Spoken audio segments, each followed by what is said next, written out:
Christmas. But no, can't complain, I suppose. Literally, the state of Britain. Fair enough. Did you read that post that I placed? Harden your hearts. I did, yes. Yes, I think that's something we're all going to have to come to terms with. Um, but no, the Venezuela situation has developed into a full blockade. That'll be worth discussing. For sure. Yeah, I don't. It's interesting timing, at least, kind of for us in the United States, because tomorrow, I'm sure you follow The Epstein, yes, Yeah. the Epstein files apparently get released. That is an interesting thing. I have discussed that. I strongly suspect Epstein found evidence for simulation theory. I think that's why if everyone has been so reluctant to reveal what's in those files. Interesting. Okay, so I think that there may be evidence for simulation theory because it wasn't just famous actors and politicians he talked to; it was physicists, scientists, mathematicians. There was also a lot of people thought it was just like a data bank for like his human trafficking stuff, but he was very heavily involved, or I think he actually owned Zorro Ranch, which is like an observatory in New Mexico or Arizona, I believe, but like it got raided by the FBI in conjunction with the investigation into him, and apparently it was a data trove of a bunch of shit. But that would be an interesting tie-in. So Max, thank you for joining us. Welcome.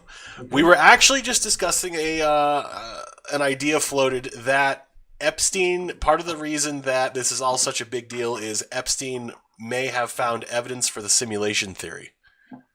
Because you'll note he wasn't just talking to actors and politicians. It wasn't just people like Kevin Spacey he was inviting. It was people like Stephen Hawking, Neil deGrasse Tyson, Lawrence Krauss. It's quite possible that Epstein found evidence about simulation theory, which could explain his death. And it's also... If this is damning for Trump, why didn't Biden release it? If this is damning for Biden, why did Trump fight its release? Mm-hmm. That's a good question. The only reason that politically opposed people would vote to reveal this is that it's not just incriminating; it fundamentally changes the way we perceive reality in a way that's going to be quite damaging, irrespective of political beliefs. I actually discussed this with Maya Arsen-Krainu, the Swiss national who leaked the no-fly list.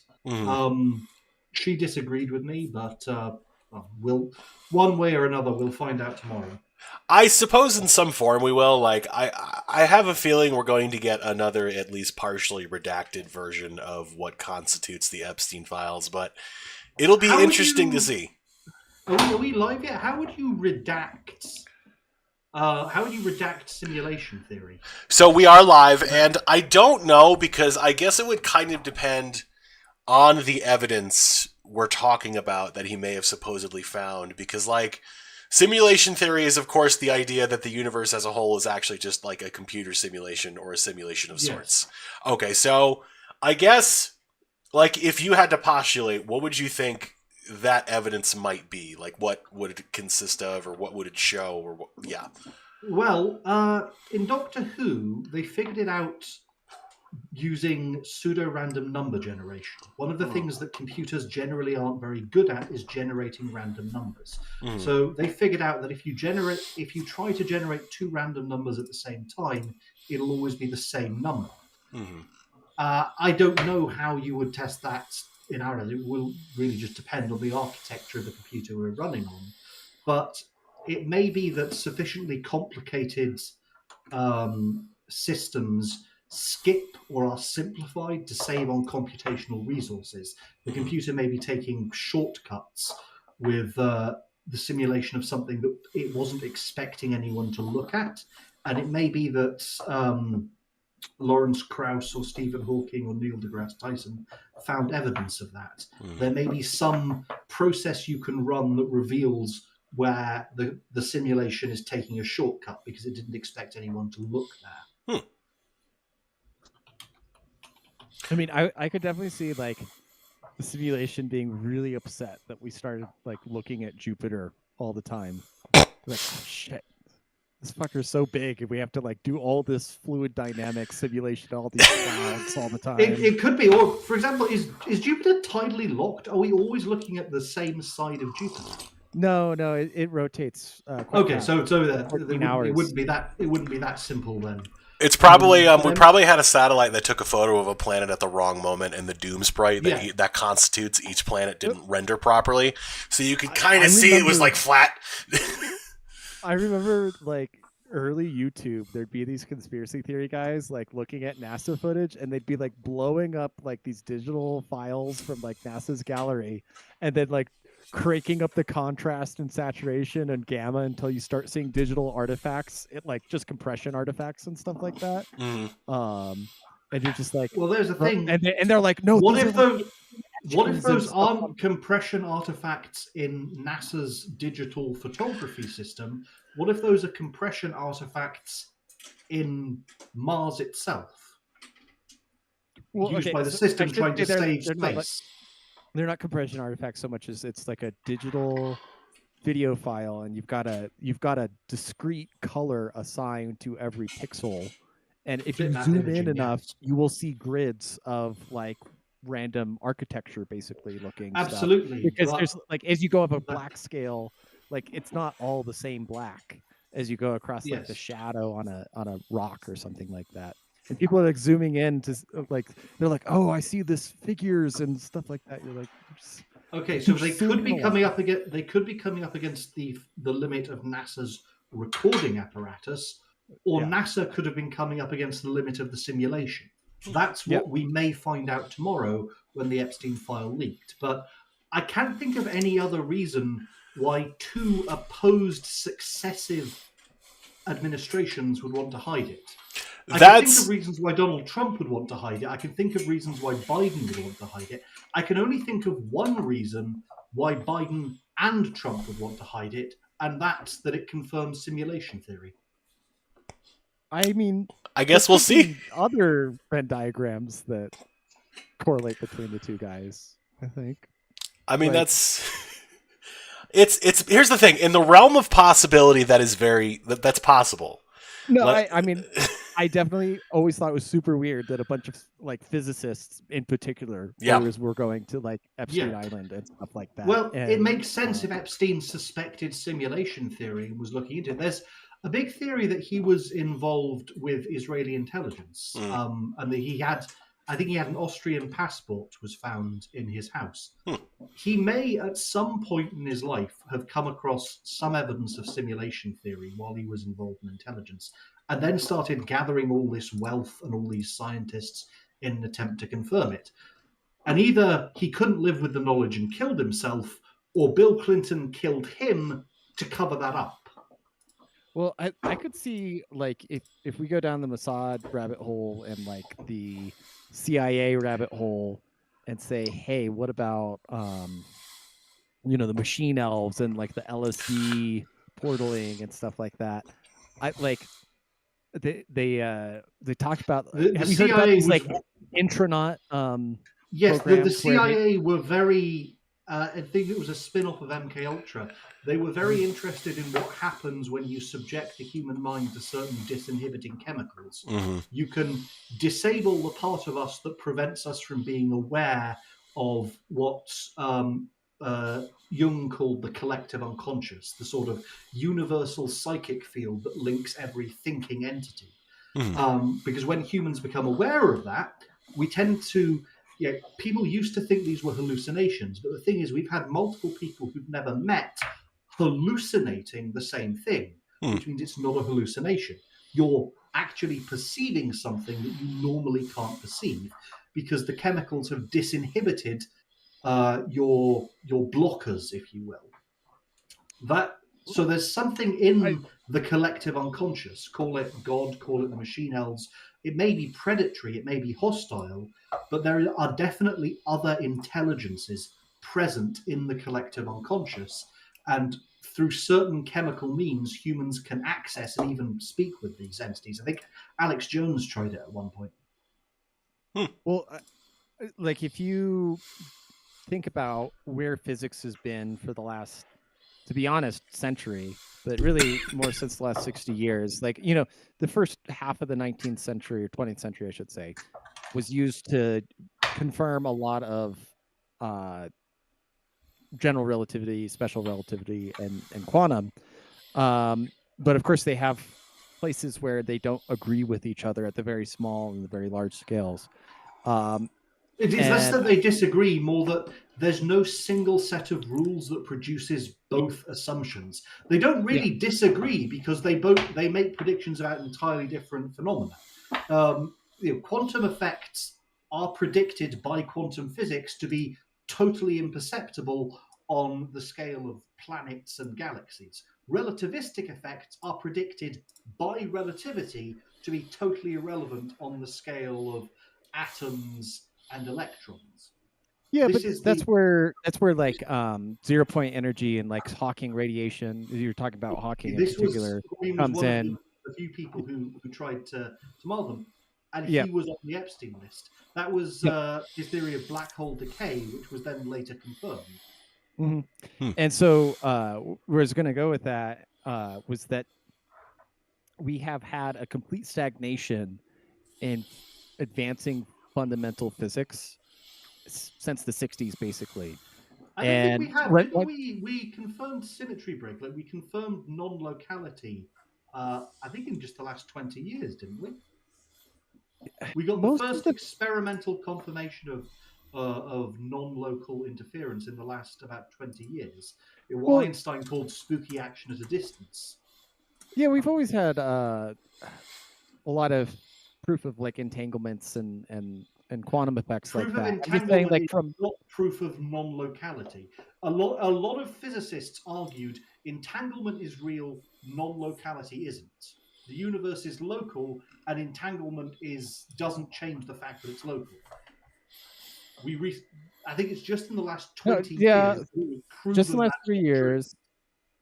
So it was Alan Aspect, John Clauser, and Anton Zelniger for their experiments proving quantum non-locality. In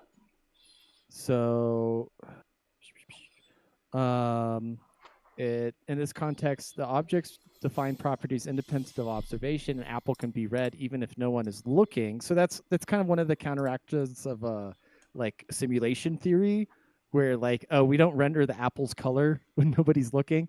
But investigations at the frontier of quantum physics have found that things,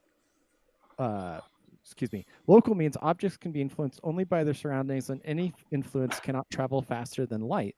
Investigations at the frontier of quantum physics have found that these things cannot be true. Instead, the evidence shows that objects are not influenced solely by surroundings. They may also lack definite properties prior to measurement. This is, of course, deeply contrary to everyday experience, as Einstein bemoaned. God does not play dice.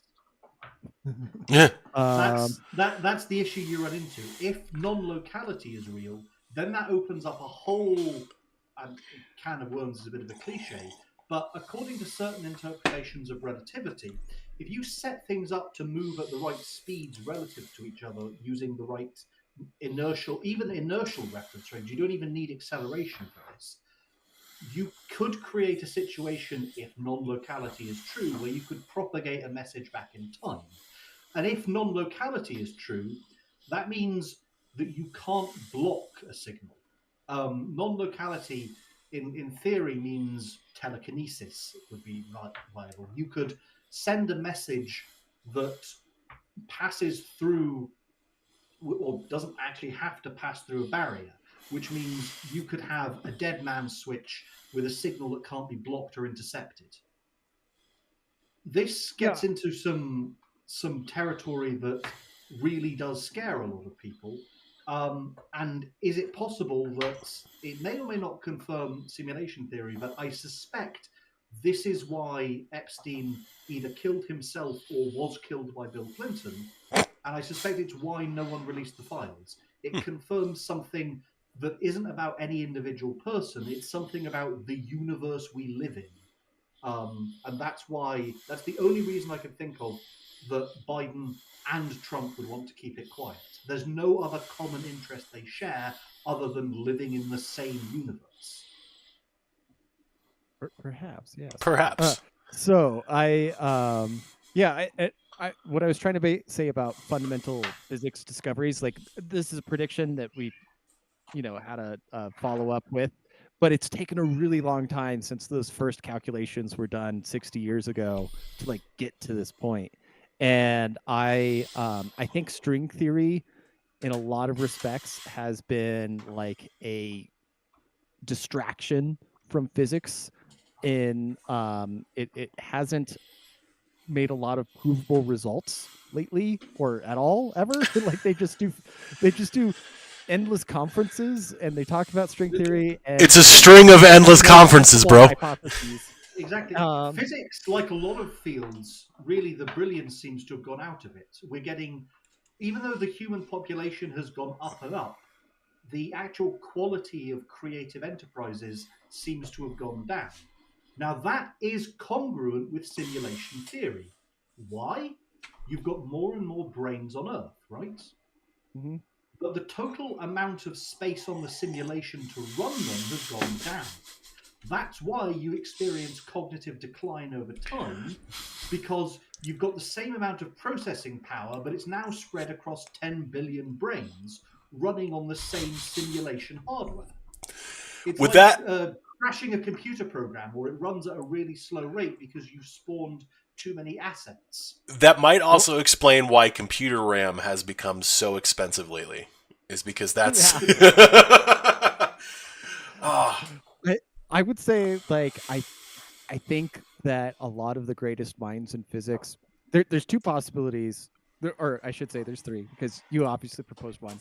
The other possibilities are what I think's happened in physics is that we have been deliberately misled on physics for a long time, and we are not allowed to ask the right questions about these things and create testable hypotheses and stuff like that.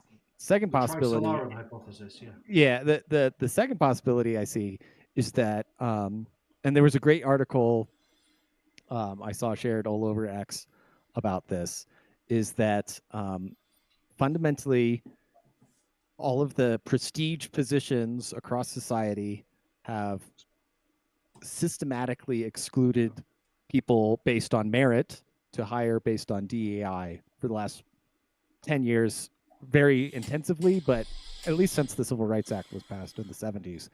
And so the cream is not rising to the top in the same way it was before. The brightest minds are not. That's definitely a factor, but it's not just physics where you're noticing this. For example, I'm going to ask a really general question. Who would you say is the greatest? Yeah, not just academia. Who do you say is the greatest English language playwright? Probably Shakespeare. Yeah. But think about that. What does that imply? Nobody's done better in 500 years. In the 50s, exactly. But the number of people who are literate in English has increased by more than an order of magnitude. It's increased by multiple orders of magnitude. In Shakespeare's time, there were maybe a million, I think between 1 million and 10 million people who were literate in English, who could read and write and in the language of English. Yeah, I would counter that by saying there's well over 1 billion. Yeah, and yet we should have 10 Shakespeares, 100 Shakespeares alive today, and we don't. Everything's declining. Now, there are a number of explanations. One is dysgenics. We live in an environment that doesn't encourage or doesn't reward certain attributes, and so they just get bred out. The other is the simulation hypothesis. You have the same amount of simulation resources being spread across more humans, so each individual human can only access a quantitatively smaller portion of the simulation's resources. It's like a video game stuttering because too many enemies spawned at once. Can I also propose? There's another way this happens, and it's like with music genres, is that certain genres basically get solved at a certain point, or in this respect, plays get solved at a certain aspect. Shakespeare came in as one of the most prolific, trained and talented playwrights, and he was able to, with the combinations of the English language and the pre-existing archetypes of story structure that exist within English, or exist within human experience, I should say, make a template of every permutation and make it basically as good as you can make it. And everybody since then is very derivative of that because he solved playwriting, or he solved screenplays and stuff like that at that point. That's why it's all derivative of Shakespeare. In the same respect that like Rush solved prog rock. Like there were a bunch of bands that were all trying to figure out prog rock going in, and then Rush like came together with like the perfect talent and said, oh, "Okay, we've got the formula perfect now." And every band after that is just an imitation of Rush, or every band after Metallica is like, yeah, we all listen to Metallica, or every rock band that has listened to the Beatles. I was going to say like, the Beatles, there's yeah. that solving, like it's like that prism. It's like a reverse prism, I should say, where we have all these disparate sources coming in, and then somebody solves it basically, and there's microtonal guitars, I guess, and we could find notes between notes, and even the Beatles tried that. Like they picked up sitars and were like, oh yeah, we want to play with the microtonal scale and stuff like that. But at a certain point, like Mozart solved, and Bach, and like that generation, it took less time, or it took more time, I should say, to solve music beforehand. But to a large degree, there's like all classical music is derivative of existing classical music and program music. Like John Williams is listened to a lot of Mozart, Bach, and Brahms and everything like that. And so it's like filtering down into this algorithm that we now know, like, oh, this progression 1 4 2 5 of chords allows for this emotional experience. I mean, if you go study music theory, or if you study story writing, or you study physics, like it gets filtered down. And like I said, we're not allowed to ask the questions all the time and come from it from different perspectives. But that would be my surface explanation. But I would also argue that, yeah, that could also be an artifact of the simulation, that yeah, we're all running on just lower compute and like we had to turn the graphics down. There's just not enough RAM to go around for everybody. That's part of what the issue is. So we should, at some point, it's not a clean segue, but we should actually talk about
it may be cheaper to have Constellus do that as well. But there will be very few casualties, fewer than 100. There will be no obligation to release those figures publicly, and there will be no media coverage of it because it will be a private corporate secret of the Constellus Group. There will be no obligation to release figures regarding it to the media. The media will have no right to access to it, and the media won't necessarily even be interested in covering it because they generally care about contractor deaths a lot less. Which means almost all of the political backlash can just be avoided. Donald Trump, Constellus Group is fully capable of absorbing the casualties, if I'm right about these numbers and what those numbers imply. Constellus could easily absorb a few hundred casualties, which is what I suspect this would produce. So I suspect there will be very little political backlash when Donald Trump does this, because he won't have to deal with flag-draped coffins on the news. Yeah. So you're suggesting we have like some sort of informal American Legion, basically? Because I'm saying that in practice that already exists. That's what Academy and Blackwater did. I'm just saying this situation is small enough, manageable enough, and logistically simple enough, given the proximity to the USA, that he could just have Eric Prince say, "We've identified what roles are likely to cause casualties." You're going to do that. We'll pay them whatever they want. They'll know all the risks beforehand. You can have whatever hazard pay. It'll probably be about as dangerous as logging. Yeah, you know, just about. But I have a question about hardware, and Saddam had pretty dated hardware. You know, very 60s, 70s Soviet Union kind of stuff. I believe that Maduro's military has a little bit more modern stuff. A little bit more modern, out of China and Russia and stuff. But you've got to remember, that was... Are you talking about the first Gulf War or the early 2000s conflict? Iraq War 3, I guess. Yeah. So the 60s stuff was at that point about 40 years old.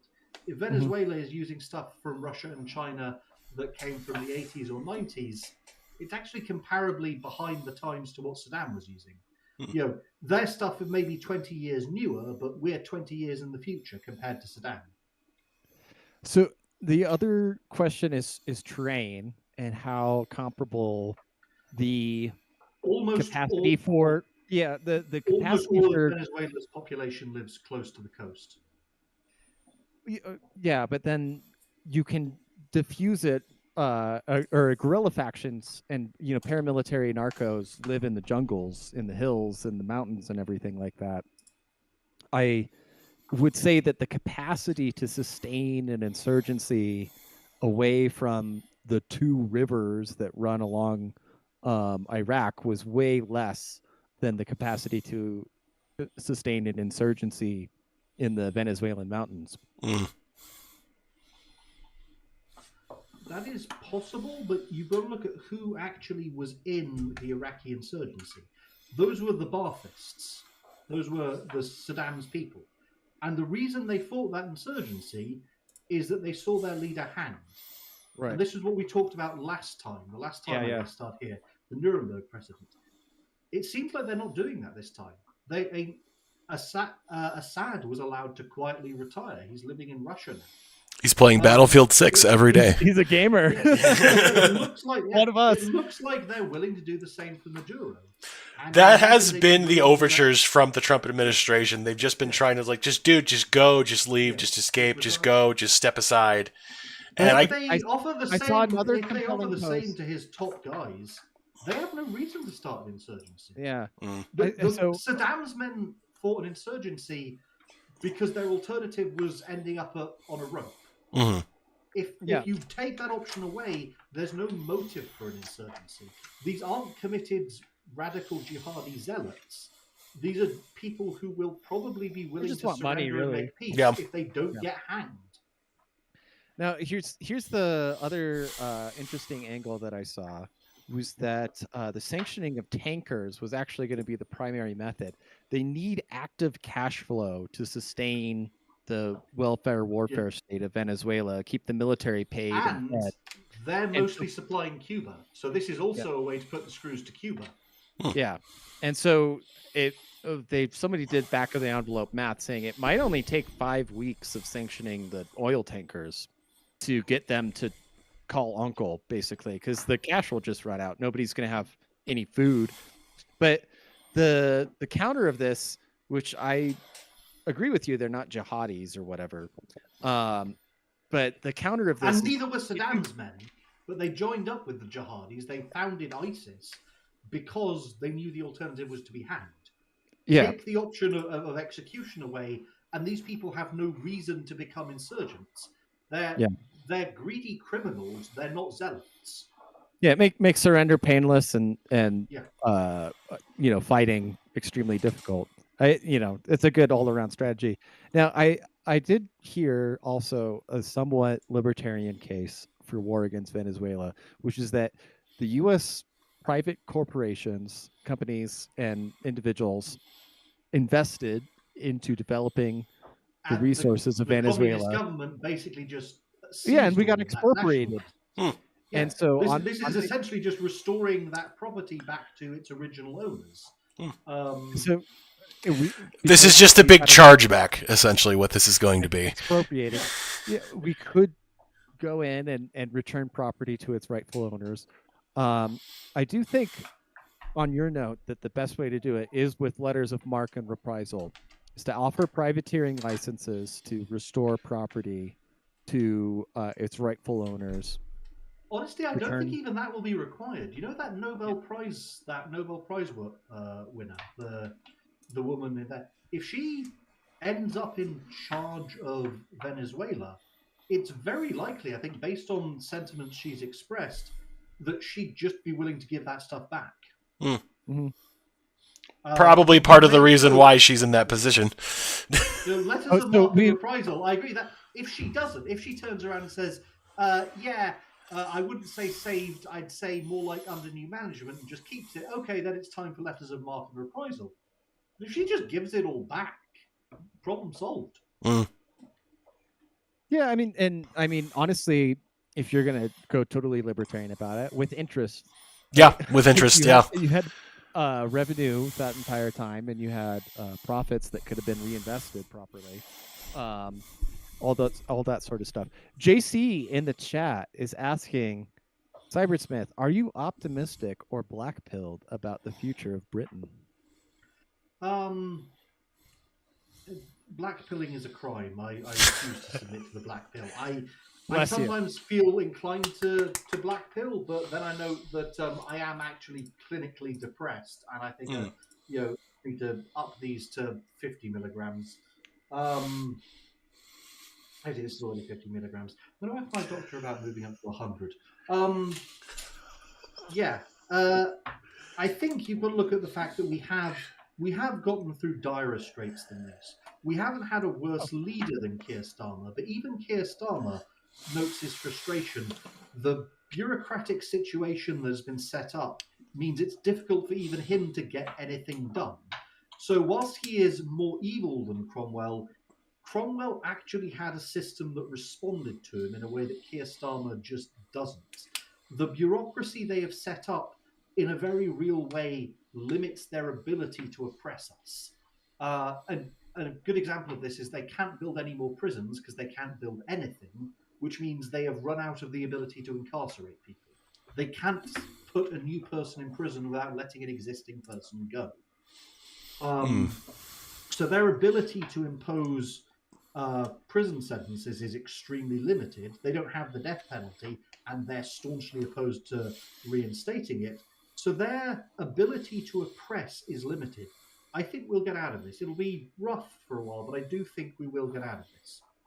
So here's a outlook that I read recently, which was that, like, at some point England was just basically a bunch of people living in a swamp surrounded by the Danelaw, and you guys came back from that and conquered most of Europe, and then went on to conquer a quarter of the earth. I think Yes. blackpilling is not allowed. It is a crime. I love there was some phrase that somehow I'd never heard, but was put so well to me by. Have you ever seen tribal people react? The YouTube Oh no, gimmick. I actually haven't. No. So they get like remote Hindu Kush tribes people to like eat KFC, and one of them like is trying to pick out his food, and he's like, I just don't like it, but it's a sin to waste good food. And I always think about my grandfather sitting in the belly of flying fortress, trying to shoot German fighters, and Yeah, like, we, man, I don't have to do that. Like, yeah. The it's easier people than before that. us did, in many respects, go through things that were worse. I think the problem we've faced as society is not so much the adversity; it's the fact that we've not been allowed to talk about the adversity because of this prevailing narrative that things are better. And in some respects, they are. If you said when in history would you like to live, I think you're crazy if you say any time before the invention of antibiotics. Be honest, you do not want to live in a world where scratching yourself on a rusty piece of metal accidentally is a coin toss as to whether you die. You Mhm. don't want to live in a world where a minor cut can get infected and kill you. But because we've, in many respects, we're doing better than people within living memory, we've been kind of encouraged to ignore how bad things have gotten over the past few decades. And it was, I think, even your vice president, J.D. Vance, was talking about this. It's young men have suffered incredibly, and when they've complained about this, they've been said, hey, look how well the old men are doing. That's been the response. Yeah. Young men have been told to shut up about their suffering and reflect on how well old men are prospering. That's been the issue with DEI. Hey, your industry is still mostly made up of straight white men. Yeah, but only if you look at the older demographics. And that's kind of the problem. We have that generational divide, which is not any. A lot of people blame the boomers. But honestly, the only special thing about the boomers is that they were the first generation to come of age when antibiotics were common and widely distributed. You could argue silent generation. Donald Trump is technically silent generation, so it's not quite boomers. Like some of them are technically pre-boomer.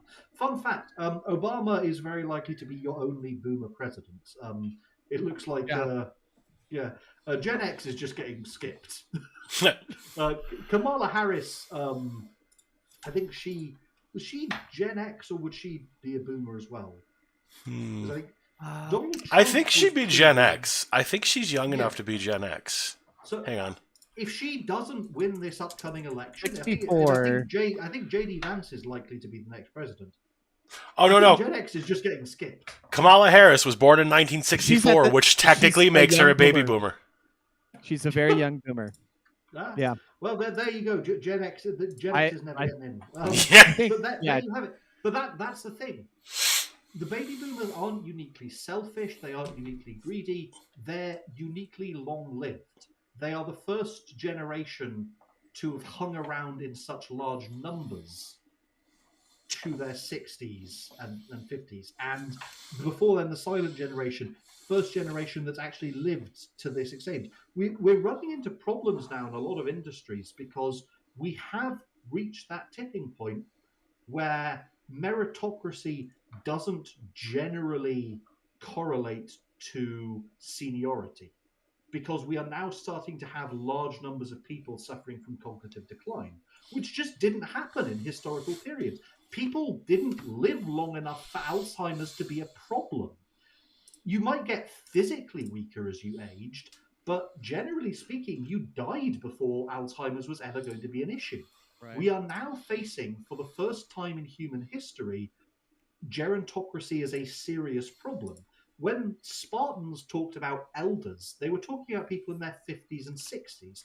People over the age of 70 were very rare, And if they were in bad health due to cognitive decline, or which tends to correlate with other health issues, they just died. You couldn't get a pacemaker or anything like that back then. Now, on the one hand, this is a good thing. I like the fact that I got to spend as much time as I did with my grandmother. I like the fact that she lived well into her 90s.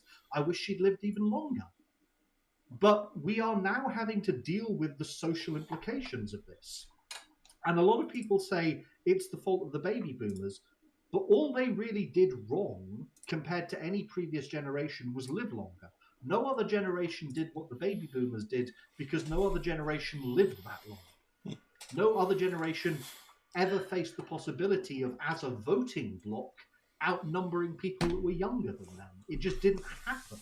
There was never an opportunity for people to do what the baby boomers did.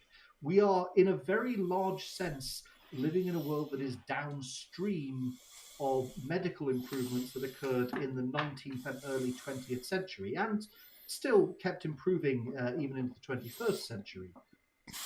And to a very large extent, the social problems we're facing are downstream of that. Well, It's I not, would say part of it is due to Illuminati manipulation, but part of it is just the fact that people are living who would have died in previous times. Yeah. Well, you look at, I think you have to give the boomers their due, which is to say, there was never a social experiment about the level of abundance and high trust society that they inherited. I think you could maybe make an argument for certain ancient societies like Greece, Rome, maybe parts of China. Of course, they were dependent on a very large slave underclass. Yeah. Well, and that's we had kind of an interesting variation where globalization and communication technology meant we, to some extent, still did that. We just didn't have to live with them. We could put them somewhere out of sight. And then, of course, I think that's where the civil rights movement is so important to that generation, right? It's like it's their creation, it's their foundational myth in a sense. Is that certainly in the USA, like we are the first generation to have true abundance that's not morally tainted, in a sense, and that's what allowed them to do all of the things that they did and say, hey, but like we're not slavers or anything like that. And then that is true. To give them their due, like nobody'd run that experiment before to say like, oh, let's not climb this part of Chesterton's fence. Why? There's a reason why it's there, and it doesn't necessarily have to do with slavery or anything like that. There's noblesse oblige that is totally missing, I think, from the not totally missing. In general, like boomers lacked the noblesse oblige instinct to say, yeah. But another problem, I think, is feminism, and that's a reason why did feminism become so rampant? Well, part of the reason was no previous society, except maybe at its absolute height, Greece, the Hellenic period, did have certain writings that indicate certain things that have survived from the Hellenic period imply they may have encountered a form of this. No other society had infant survival of such a level that women didn't have to constantly be pregnant just to prevent society from collapsing to attrition. Historically, women had to be pregnant most of the time that they were alive, at least when they were adults, or you just ran out of people. We have much higher rates of infant survival. Overall mortality is still 100%, but it's a delayed 100%. We're the first society that had to realize, oh, there's a very good reason why you don't let women vote. There's a very good reason why historical societies didn't give them all this power. And a lot of societies never had to deal with that because women were too busy being pregnant to get involved in politics. So we're now having to learn why they were historically never allowed to.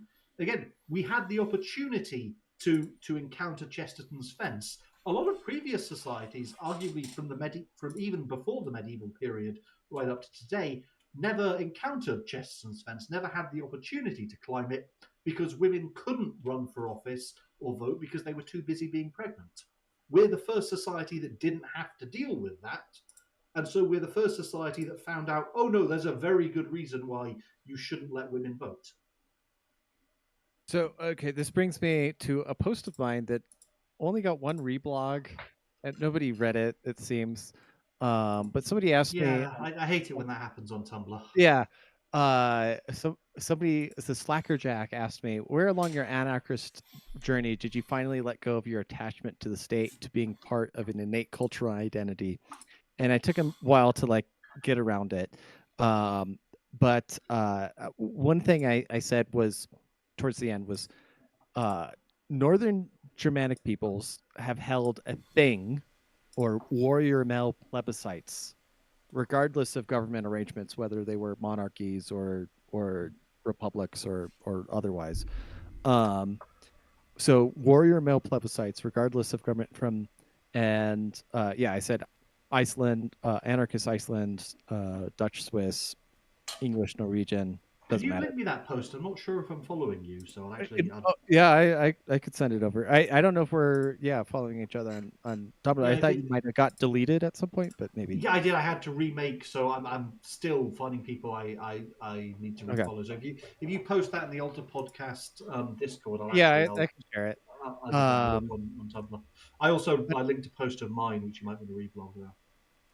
So I have my speculation is that it's a long-held group adaptation for surviving harsh winters and coordinating band survival, that you will virtually always see people deferring to a warrior male plebiscite, the Germanic peoples, outside influence, and this is our indigenous way of being, essentially. Like if you were, because it's what allows you to survive that seasonal shift. Yeah.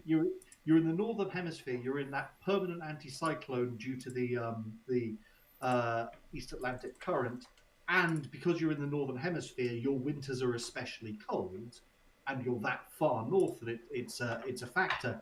There is just a time of the year where you can't realistically farm or produce anything. So this places unique survival constraints on people. You can grow a large population, but you have to be really careful to keep it alive through the winter. Yeah, and so this is where I come at, like, the franchise in general, and I prefaced that argument that the franchise is essentially a simulation of a war. Yes, yeah, a vote is an attempt by a society, almost like there's that. What's that Star Trek episode where they encounter a society that uses that simulates battles, figures out who would have won, and then just sends the number of people who died on each side to go be executed, and that saves them the cost of making bullets and weapons. They just execute the people who the simulation says would have died. That's, in some sense, that's what an election is. We're taking a head count of who's on which side. I mean, yeah. Where you are accorded power in some sense. OG Star Trek was so much better than what we have today. I quite liked Picard. That thing with the orchids, those orchid flower things that catch ships and bring them down. That was pretty cool. But yeah, I might have to get an episode to watch then. Yeah, but that was, I think, the first season of Picard. I watched. I haven't got around to watching the third one. I think I watched part of the second one. But yeah, anyway, but no, that's the point. In some sense, an election is meant to simulate a civil war, so you then have the decision that you would have come to without the cost of a civil war. Once you start letting people who wouldn't be able to contribute to a civil war in any capacity vote, you've ceased to simulate the outcome, and the election has, in some sense, stopped being useful. The point of the election is that it got you to the outcome that you probably would have reached anyway if you assume that the side with the most fighters would have won, and you apportion people's influence within that society. You've got different levels of elected body. You've got the plebiscite, but you've also got the Senate, and you've got, in Sparta, they had this tiered system where at the top there were the Euchres, and there was the Council of Elders. This theory went that the more we think you'd contribute in a civil war, the more political power you have. It's a rough Well, simulation. that's how not the a perfect- German schedule was, right? Like, but in the Bismarck's, Absolutely. Yeah. In theory, your political power is a representation of your military power, because politics is, warfare is politics by other means, and it follows by that inverse property. Politics is warfare by other means. An election is meant to get you to the same result that a civil war would have without having to have a civil war. But the moment you have elections, and this is one of the reasons why a threshold of like a 2/3 majority can be necessary, because maybe 51, maybe 49 really good fighters beat 51 really bad fighters. There's almost no scenario where 33 people win a fight with 67 people. The British in India. Yeah, that again is the problem. What if there is a massive disparity between It's 100 to 1 or 1,000 to 1. Things do start losing it. Rourke's Drift, for example. Yeah, Rourke's Drift, really good example. If you assume roughly equal contributions from every armed fighting man, then a 2/3 majority vote completely simulates the outcome of the civil war. You are not going to be able to beat a number that is twice yours on open ground, at least. Therefore, there's no point contesting the decision. There's no point actually running the event that the vote simulates. Just go along with the result that would have happened anyway. This allows societies to make the decisions that they would have gotten to by civil war without the devastating cost of a civil war. But you lose that simulationary power when political power is no longer tied to military power. So in some sense, we've got that Chesterton's fence problem. We had this tradition, but we didn't understand where it came from, and so we misapplied it. Well, the other thing about democracy versus monarchy, that as far as political organization goes, is that at least monarchy, there's a cogent, collected, you've also got to remember those single things were not scapegoat. Also, yes, there's accountability. This is another point. Also, we should point out monarchy and democracy were not as opposite as you might think. No, they're not mutually before the Norman Conquest, and even today, I think. Is it Sri Lanka? There's a place where they still elect kings, and kings were elected fairly often in the Anglo-Saxon days. Greece and Belgium both elected their royal houses and everything. Yeah, so it was not the Holy Roman Empire elected its emperor. So there is that. But there is so those absolutely are factors. But yes, what we've got, and I think one of your Supreme Court justices, Ketanji Brown Jackson, am I saying her name right? Yes. She made this case quite recently, where she essentially said the president should not be able to fire the expert making the decision, which in some meaningful sense Wilsonian democracy. Yeah, it's rule by credential. It's rule by credentialed experts who are largely anonymous. Dr. Fauci is an exception. Generally, you don't do you know who was in Dr. Fauci's position before Dr. Fauci? Mm-mm. Well, he's held it for 50 years, so yeah. Do you know who's holding his position now? I think one of his jobs is being held by RFK. But I don't know. Yeah. I don't know who's running the CDC. RFK's the head. Yeah, RFK's the head of the Department of Health. So the guy doing Fauci's job generally would be an anonymous bureaucrat. You can't hold that person accountable, and if that person can't be removed from his or her position by anyone elected, in some very real sense, there is no capacity to have government even change its policies. This is what I was talking about with Keir Starmer. Well, no, Parliament is nominally sovereign, but in practice, all the day-to-day decisions are being made by the deep state, by people who've been in their positions for years, who have extensive insider knowledge, and who don't really change when there's an election. And I think this is part of the issue. The only way to influence the government is to be a career academic technocrat policy wonk, basically, and you have to infiltrate each of these, and this is why Elon Musk's in. Doge basically just had to go in with a hacksaw, had to rip people out, because that's the only form of accountability you can have. You have to get rid of all of these people because you have no control over them, and if you have no control over them, you have no real control over the government. So no one gets to set policy. It's just a bunch of credentialed experts who follow their own opinions and aren't accountable. And you don't even know who they are. If you were to set policy, it goes back to what Breitbart said. You'd have to set culture, and you'd have to set culture in the academic institutions. Absolutely. The primary way. But that's like a 30-year problem that you have to solve. Absolutely. Like, I've had this. Have you spoken to Morlock Holmes on Tumblr? No. This is a post I'm about. There's a post I'm going to make in response to a post I've read of his, where he's essentially saying, I don't understand why, when I criticize things that Republican politicians have said, people always respond to me by bringing up things that some blue-haired college student said when they're saying the Democrats are just as bad. And this is exactly the point I'm going to have to make to him. In reality, politicians don't really set policy.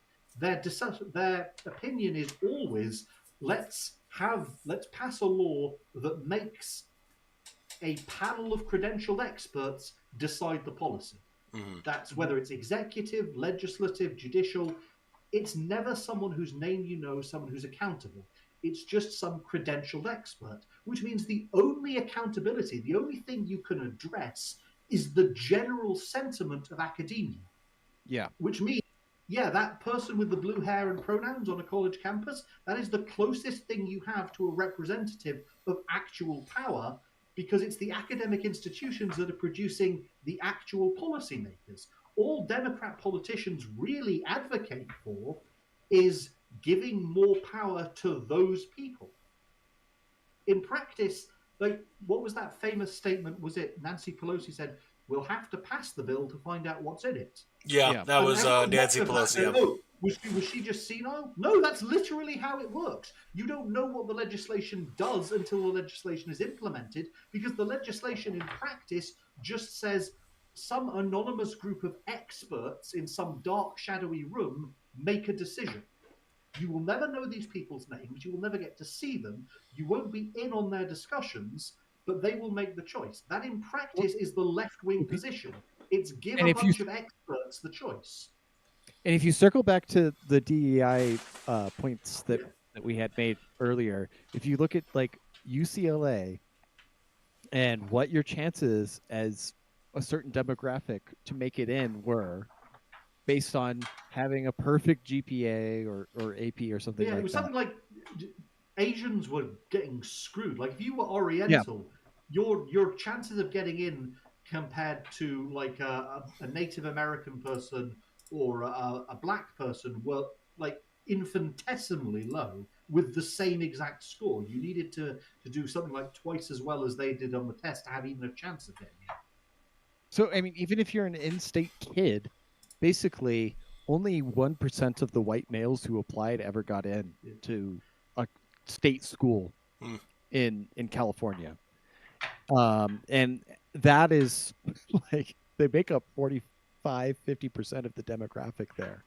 It is absolutely bonkers, but it means that you do, if you actually want to critique left-wing policy, you have to address the academic culture, because that's where the policy is coming from. It's not being made by elected officials. It's being made by unappointed, anonymous, unaccountable, credentialed bureaucrats, which means you have to address the credential center. There's no distinction then between the cultural and the political. The culture war is the issue, because the politicians, at least on the left, aren't really the ones making the decision.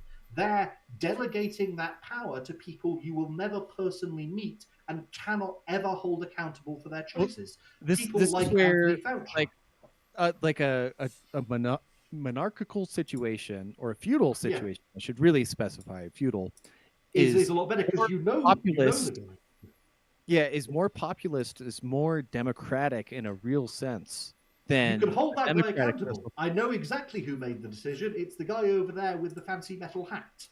Yeah. Well, or you can appeal to his higher up, right? Because there's an actual pyramid scheme going on here, right? Like, And which you is can the identify who that is. That's the organization of guy with every the even corporation fancier and metal every hat. every organization that's ever been successful Has is had a man at the top with a sign that says the buck stops here.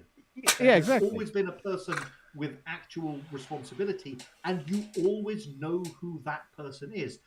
Now, you say corporate, but in some of the corporations I've worked with, it's actually been quite frustrating. I've Yeah. had situations now, again, I'm going to have to be quite careful what I say because some of the last jobs I've had were situations with MOD contracts, where it has been just an absolute nightmare working out who is responsible for this decision. Who do Right. I actually have to talk to get this knowledge? And it will very often turn out they've left the company, or No. they're on maternity leave, or they're on holiday. It's like, okay, so we're in a situation where the only person who either knows how to do this or has the authority to do this isn't available, and maybe hasn't been available for like a year. It's how you can't function this way. You have to know who is responsible for what, and you have to be able to find that person. No, and it goes beyond that, because if you go into different structures, and I'll say, like, you'll get into a structure where they make it democratic, and because there is a democratic process for people to petition a representative within their organization, or like a union of whatever type, they have to appeal directly to some management class that then has to deliver a policy statement that says what the exact process is. But because they can say, oh, we're reviewing this and we're going to put it to a vote, they can just implement whatever they want in the meantime. And it could take years to do that. Exactly. We have the same thing. We have the right to petition Parliament. When something gets a certain number of signatures, which takes a while, it is automatically scheduled for a parliamentary discussion. I'm saying within a business structure. Yeah. Like, this is beyond Parliament, like, which has like set legislative rules. Like, it's Absolutely. And there's another discussion where I had a colleague who said we spent about £50,000 when you consider the pay the executives that these high level executives draw, to have multiple meetings where they got together to decide an issue. When you consider the amount of time it's spent and their hourly pay, to decide to use the same type of screws we were already using, that cost us about £50,000 to make that decision. Now, I can't tell you what those screws are being used for. Again, MOD contracts, but that's insanity. That is a system that is only set up that way because it protects people from accountability. Yeah. At the cost of limiting the institution's ability to solve problems, you have removed. But it suits executives because it removes them from accountability, in some sense, by ensuring that no one is actually executive. If we look at the Carl Schmitt formulation, sovereign is he who decides the exception. No one is sovereign. No one is able to decide an exception. The system has decided, the system has general rules and we follow the rules. Even if those rules aren't made explicit, the rules are followed. There's no actual person or body of people deciding when to make an exception to the rules. There's just a set of rules that you maybe don't know or aren't explicitly written down. No, for example, we nominally have free arbitrary speech, and they're made up on the spot by whoever decides what they are. Like, that's what the thing is at the end of the day. Like, you don't even hear about them. You're like, oh, there's supposed to be a process. So I actually have an anecdote for in my current professional life. I had a customer come in the other day, and he wanted to buy a very large round cut ruby. And he literally said, I don't care if it's natural or lab, I just want a big one, and he wants to put into a necklace. We wound up getting a lab one based on availability because I could not find any natural rubies like in my immediate ordering system. And I was like, okay, whatever. I'll have to put in a special request. So I put in a request to my company, which I don't want to give the name of the company because it's kind of doxing myself, but it is a billion-dollar jewelry company that owns, I would say, at least 10% of the international market. And so I put in a request for this ruby, and you guys also need to understand a 5 carat ruby is fucking expensive. Like, it's not, there aren't a whole lot. Yeah, it's a large stone. So we're probably talking like a 6-figure amount here. Like, I've seen things kind of close to that size-wise. So I had an idea, and I was honestly just looking for a ballpark because if the dude is serious, it would make my entire sales quarter. But it's unlikely. But anyway, so I sent a message, and I got a message back saying that nobody in my company, this billion-dollar international company, can source or order natural rubies at all.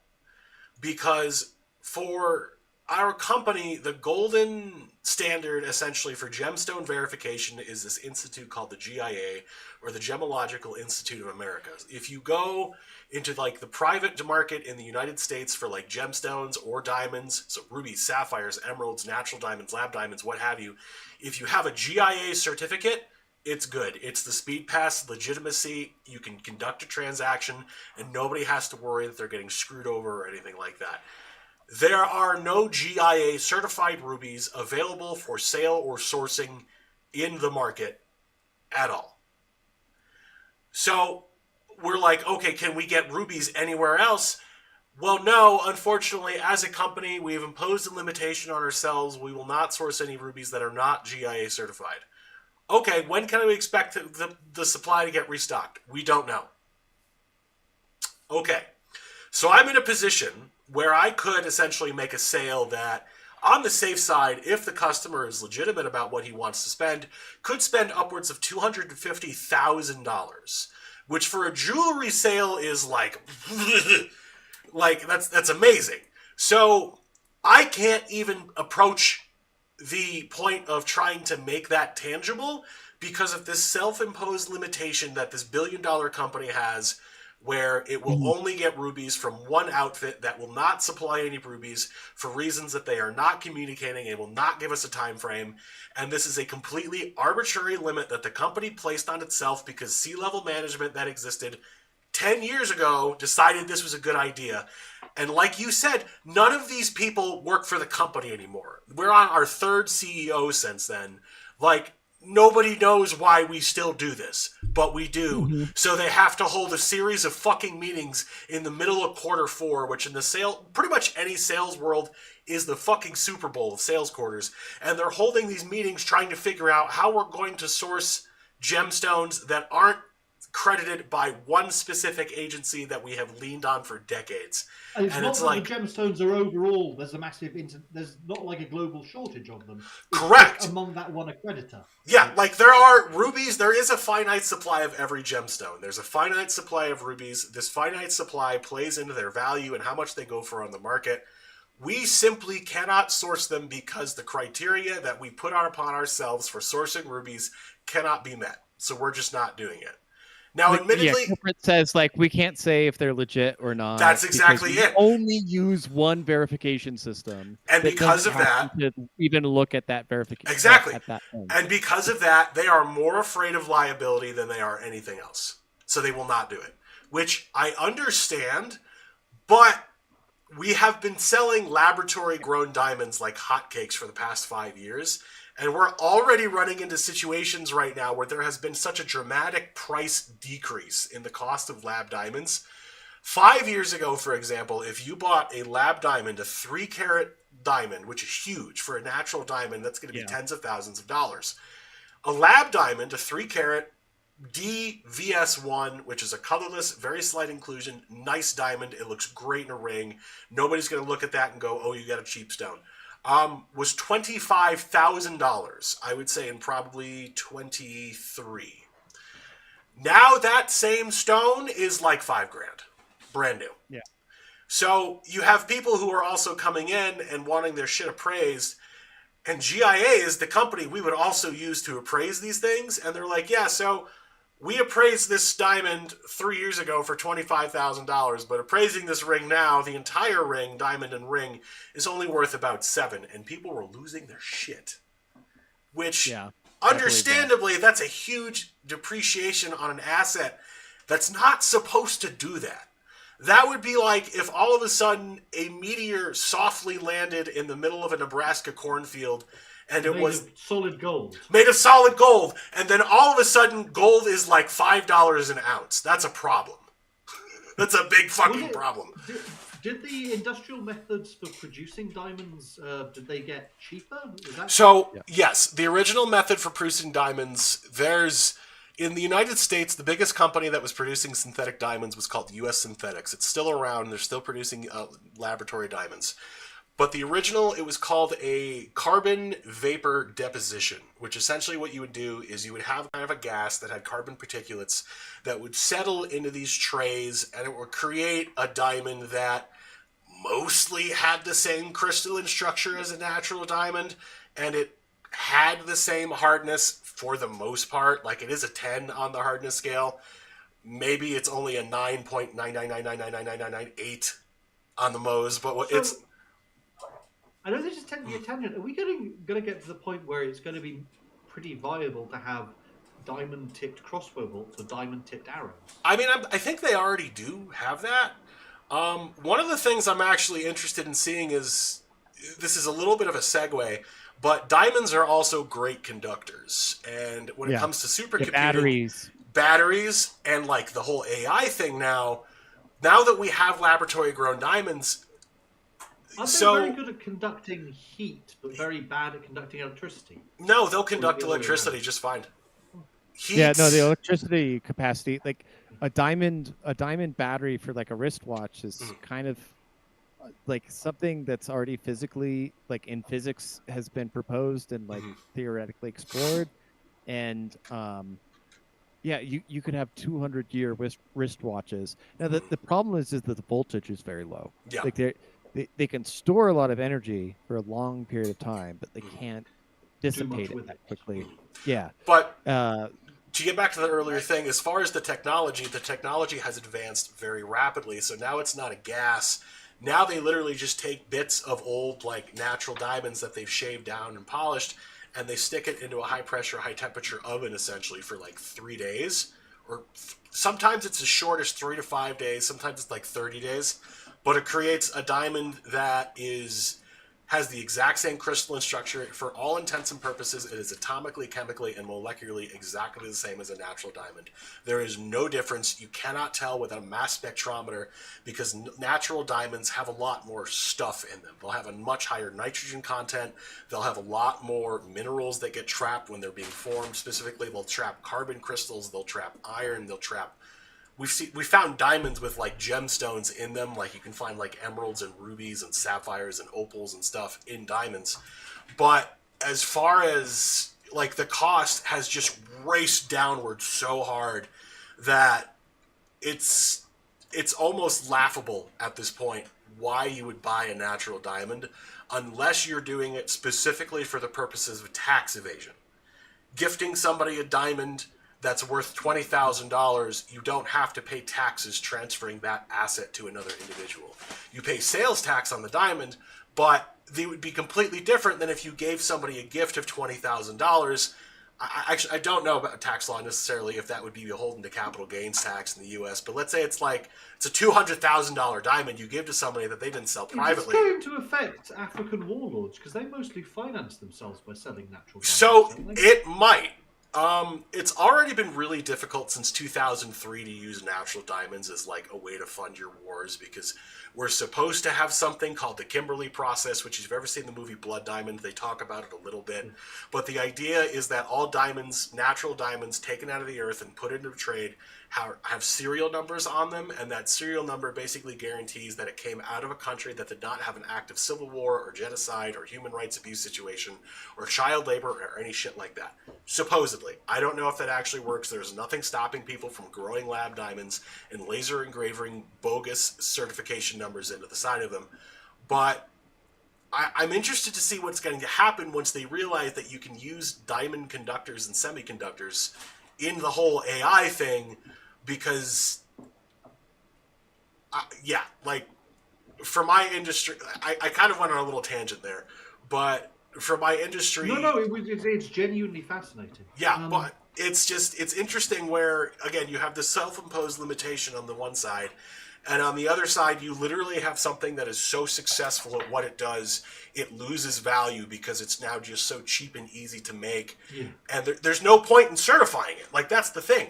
Like, you need as a certificate for a natural diamond you paid $20,000 for in case your wife cheats on you with the gardener and you need to go sell the wedding ring. You can maybe not get what you put into it. You'll still get 18 grand for the ring. Now... who fucking cares, man? Like, the whole idea of a lab diamond is if shit comes to shove, there's no point screwing someone over on a deal for it. Exactly. Trying to cheat someone with selling a plastic goblet or something. Exactly. You're trying to lie to someone about the price of this at a car boot sale. Exactly. Which I've had people try to do in my store before, which is, it's interesting. It hasn't happened in a while because it's just... Ooh, excellent. What flavor of Fanta did you go with this evening? Fruit twist, 0 sugar. Excellent. I'm trying not to become diabetic. Fair enough. But something quite similar actually happened in some of my jobs. Like, I'll give you an example. There was a company I worked for, McTaggart Scott. Great company. Can't discuss very much what I did there, but they were quite new to software development. I was one of the first people brought in for that. But they had a really good requisitions system. So when I said, here's a technical manual for a version of Windows that I think would be useful to solve this problem, I said, I'll often buy it for my own money, but could I get that back in the next paycheck? They said, nope, I will get that requisitioned for you. And it arrived like a couple of days later. Like, instantly. Fantastic. The entire company was really well structured. You knew exactly who was responsible for what. That's McTaggart Scott. That's great.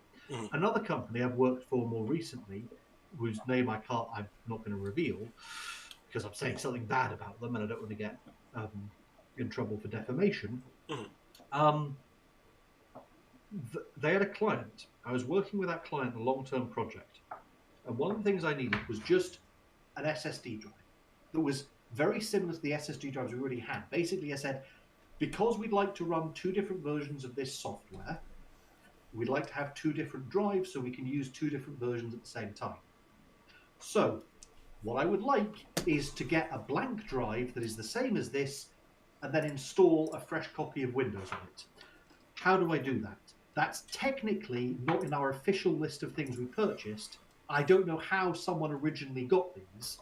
The person who had originally bought them had long since retired. But this is not like bleeding edge expensive stuff. This is a 5-year-old SSD drive.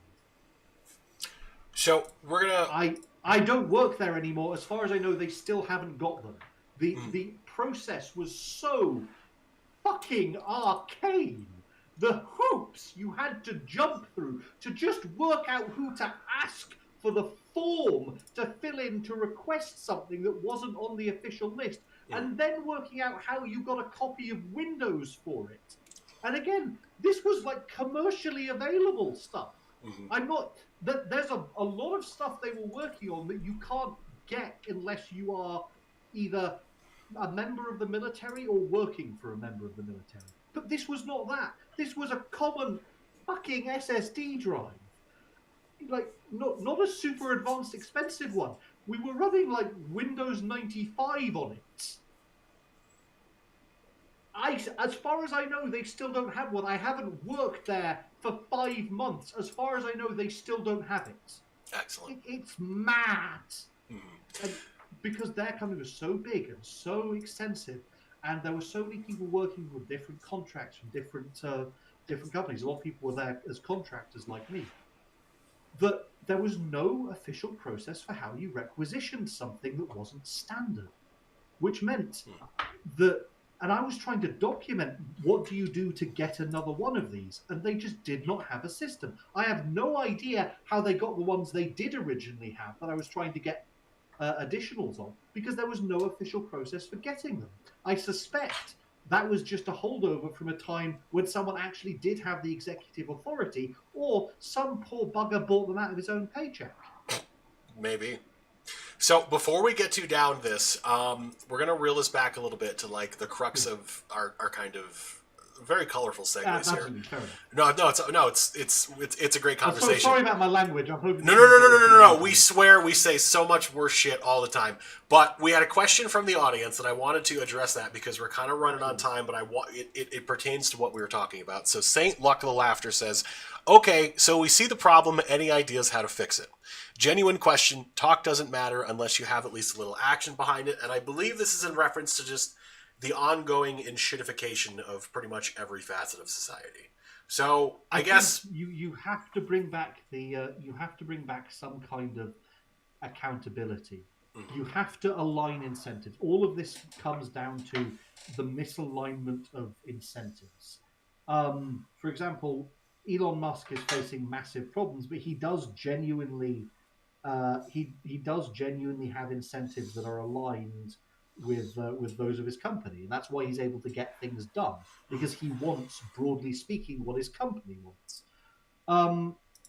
So I think one general rule has to be: you can't be in a you can't have decisional capacity over something that you're not in any way invested in. I think that's one part of the problem. Like, you shouldn't be able to be the CEO of a company unless you own a good amount of stock in that company and you have some kind of contract that prevents you from selling it.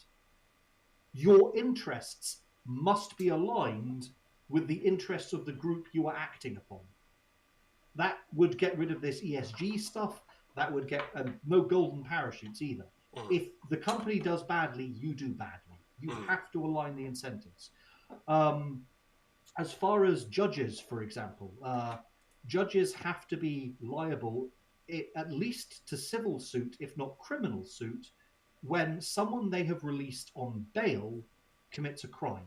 If you release someone who has already been convicted of a violent crime on bail and they subsequently commit a crime while they are on bail or on remand, you must be, if not liable as an accomplice in that crime, at least subject to civil suit by the victims.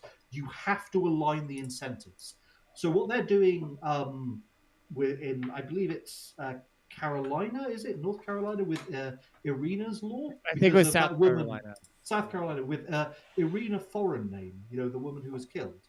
They've passed this new law that basically says no bail for anyone if you've got a violent one.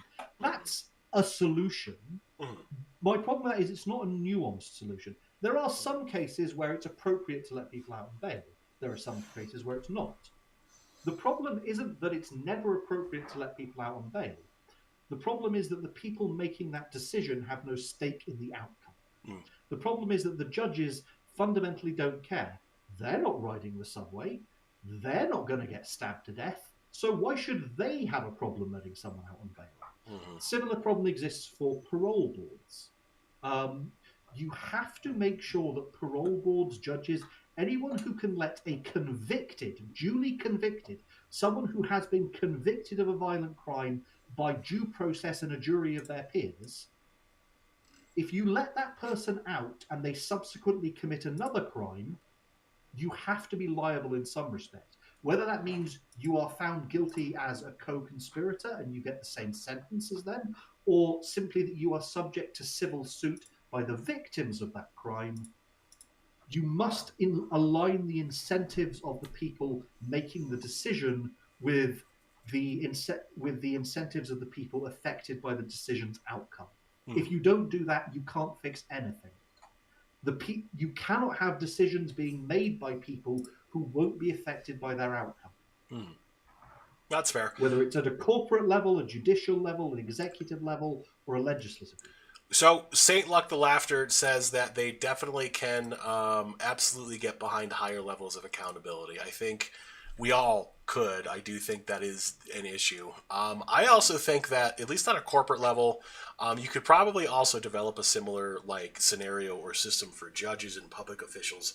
But on a corporate level especially, because it's private, I think we need to bring back, if, for example, if you work in a company and you think a level of C-level management or a vice president or a president of some in the company is just fucking up hardcore, and you have legitimate evidence. Sorry, British person here. Can we clarify what you mean by C-level? C-level, so like CEO, CFO, CTO. Okay. Yeah. You're big cheese. Exactly. Executive. But also, you have presidents, you have vice presidents, you have directors, whatever title have you. All of these titles that have, especially these like really nice pay scales and bonuses and blah blah blah, comes with a caveat: is if an employee in the company follows the proper procedure, whatever it may be, they are allowed to challenge you to trial by combat for the outcome of a decision. So I should, for example, be able to challenge the C-level management and my company. Specifically, I think what I would actually go after right now is my CTO, my Chief Technology Officer, because our IT infrastructure is so bad. I honestly think that like local fast food chains probably have a better IT infrastructure than my company Let does. me guess, you switched over to Windows 11. No, brother. We are using probably what constitutes Don't DOS. switch over to Windows 11. No. It's horrible. We are using, I don't even actually know, I think it's a Linux system, but it's like a very bare bones, like... You are honestly better off with that. Right. So that system is okay. The problem is that there is a system on top of that that essentially is in charge of interpreting that and delivering it in a more fancy kind of graphical user interface and point of sale system. That's the problem. And I just want to challenge the CTO of my company to combat, because if I win, I keep what I kill and we make the changes I want. And I think on a corporate level, I feel like pretty much everybody on both sides of the aisle, if you believe left and right. Once you've made that decision, anyone negatively impacted then gets to do the same to you. Yes, exactly. That's the counterbalance. Once you've made the decision, you're accountable for it. Exactly. That is the solution. I think that's the solution to the asker's problem. You have to ensure that those who make the decision have their interests forcibly aligned with the outcome. Now, that doesn't just mean negative. You should all, if a decision you make has a good consequence, you should also be rewarded. I'm all in favor of the company had a good year. The people who made the decisions for that, they get pizza parties and executive tie pins and company cars, and they get to spend a few hours with the company prostitute. I have no problem with that. But they should essentially the rewards and punishments have to be aligned with the decision you're making. You have to align incentives. Yes. Max, do you have anything you want to add about the accountability crisis? I think bring back meritocracy, bring back accountability. That's essentially realign the incentives. Never asked for. Exactly. So we're running an hour and a half into this. This has been a fantastic show. Mr. Cybersmith, is there anything else you'd like to discuss before we wrap this? Yes, and that's, I think, broadly South America. You've got now a right-wing government back in Chile. You've got a right-wing government in Argentina. You've got a right-wing, well, you've got at least a pro-law. I'm not really sure where Bukele falls economically on the right-left spectrum. I'd say he at least doesn't think insane gang members with horrible tattoos should be able to murder people for fun. So, I'll take it. But you've got broadly US-aligned, broadly right-wing governments in a lot of South America. You're quite likely to get it in Venezuela as well. Do you think we're likely to see practically the return of something like the Monroe Doctrine, where hostile Marco regimes, Honduras and Colombia, may just fall very soon? If Venezuela is a success, I don't think Donald Trump would have trouble selling an attack on Honduras or Colombia, because they produce a lot of fentanyl, it kills a lot of people. And he's already talked about annexing Panama. Well, yes, Canada, but also Panama for their canal. Again, there's a very good case to be made for that. At that point, Mexico is quite surrounded, and even though they are hostile, they may just run into the case where they get sanctioned to death if they don't go along with it. Are we going to look at real practical US hegemony of essentially the Americas? I think that could very well happen. in the next couple of years. I could see that. I also do see, like, I know we touched about this a little bit last episode, but I still see this situation where, like, Venezuela for a very long time was on very good terms with Russia. They were kind of, like, openly talking, like, I don't know if they were, like, really close, really close to say, like, how Russia and China are trying to get, like, right now. But Venezuela was kind of seen as, like, a pro-Russia entity in South America. And Brazil as well, I think. maybe, but There was the whole BRICS idea. what I see happening is, like, there's this kind of idea that the United States wants Ukraine to wind down. At the very least, the United States wants out of the Ukraine situation. And in exchange for essentially telling Russia, hey, we're going to try to shut this down, you can keep what you've got in Ukraine. In exchange, we're going to go regime change Venezuela. And I think there was kind of a negotiation there. Because There may have been. That's what I see. Because, the like, problem I see is Russia, in the time we're talking about it, has recently attacked a bunch of Turkish boats. I don't think you can negotiate with Russia. That's the problem. I think, there's rumors that Vladimir Putin is terminally ill. Maybe he is, maybe he isn't. I think he has reached the point where he realizes, I'm never going to face negative consequences. It goes back to incentive alignment. I don't think you can make a deal with Russia at this point. I think the man making the decisions knows he'll never face any negative consequences, so he has no incentive to adhere to any agreement he makes. And there's the issue. That's why I don't think Venezuela is going to have an impact on the Ukraine war one way or the other, because I don't think Vladimir Putin can be trusted to make and keep a deal, because there is no incentive keeping him bound to it. Fair enough. But no, sorry. And how long do you guys normally do this for? I didn't mean to run us over. So an hour or an hour and a half. Hour and a half. Yeah, usually, like, this is actually, like, totally normal as far as an extended episode goes. But this has been a very good episode. Have a Merry Christmas, have a Happy New Year, and you as well, taxation is theft. Taxation is theft. Thank you for joining us, sir. My pleasure. Ladies and gentlemen, we'd like to thank you for joining all of us this evening. It was a lovely episode. We had some lovely conversations. Cybersmith, we hope you'll join us again, I'm sure, for a future episode. Maybe we'll do something kind of wacky for episode 200.